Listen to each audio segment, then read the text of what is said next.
two Creed movies were great, so was Creed 3 able to deliver on another knockout?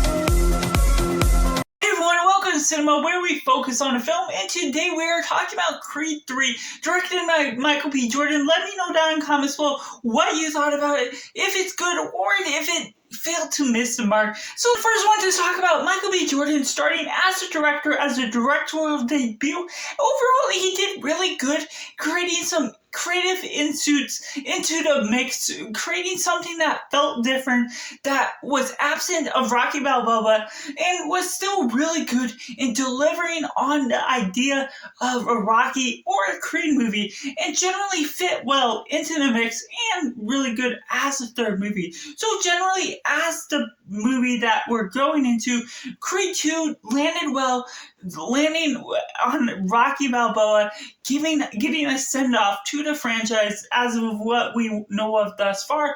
And so without him into the mix of Creed 3, it did feel a little bit different. It wasn't altogether bad in what it was going for, but Creed was someone that really landed well in his remarks and in getting a rivalry with one of his childhood friends, with someone that wasn't the best insight to him, but was someone of a brother that really landed well. You get the chemistry that really landed well, as Jonathan Majors, as an adult version of his friend, really delivers on such a great performance, getting a good backstory, making him a great villain into the mix of Rocky villains, and just a general sense of his being gives us a great dominant feature that it puts you into a little bit of a fear mode for what is about to happen. One of the better fighters going into the ring, even though he's been in prison for 20 years, just the general essence of his figure, it's really well demeaning and works well to the story and works well against Apollo Creed as what we're getting for, and just the idea that you're getting up against someone so bad as this guy, that still you see the friendly state between him and Adonis. It's really great, the blend you get between those two, and seeing the flashback and the backstory, you get more of the idea, his intentions, where he's coming from. You're getting more of his backstory that really dives deep into what makes him click and what makes him work well with Adonis. And the film does dive into a mix of different things with Adonis, with his mother, with his wife, and the exploration with that is really well done and explored, and delivers well after Creed 2 with the send-off of Rocky, but also seeing Creed on his own gives off a great legacy mark that, with the way the Creed 3 movie goes about with his story, delivers on so many different moments, and has a few weaker moments, has a few pacing issues, but overall, in the general sense of being, I was a little disappointed, but I do see the great technical elements to this film that did deliver and did work for what the film was going for, what Michael B. Jordan wanted to continue this story for. And we know there's going to be a Creed 4, maybe a Creed 5, and who knows how long this franchise will last.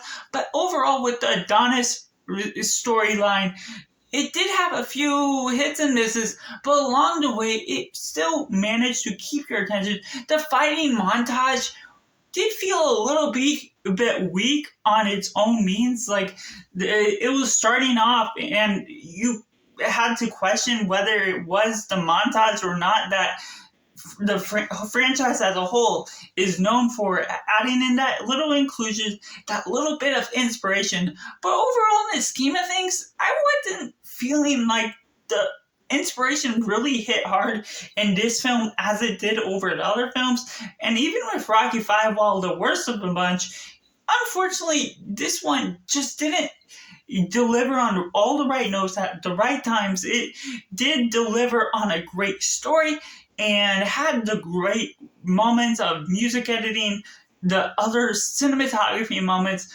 but there was something in the way they used the final fight that was really good and the cinematography was great, but it took me out of the moment of the fight, and especially the way it transitioned from one round to the next was very different, which was good in some means, but was too different in other ways that just made me lose track of what the story was trying to tell, the message that the presentation of that story was trying to present a certain message that just did not click well in the right moment. So overall, I generally enjoyed this film to a certain extent, but it also had its misses along the way, and therefore I have to rank it a 6.5 out of 10, which was not so higher up, but overall a good one in the end of the day. So let me know down in the comments below what you thought of Creed 3. Was it good or did it miss the mark? And so that's just all. Be sure to check out these other videos on the end screen now.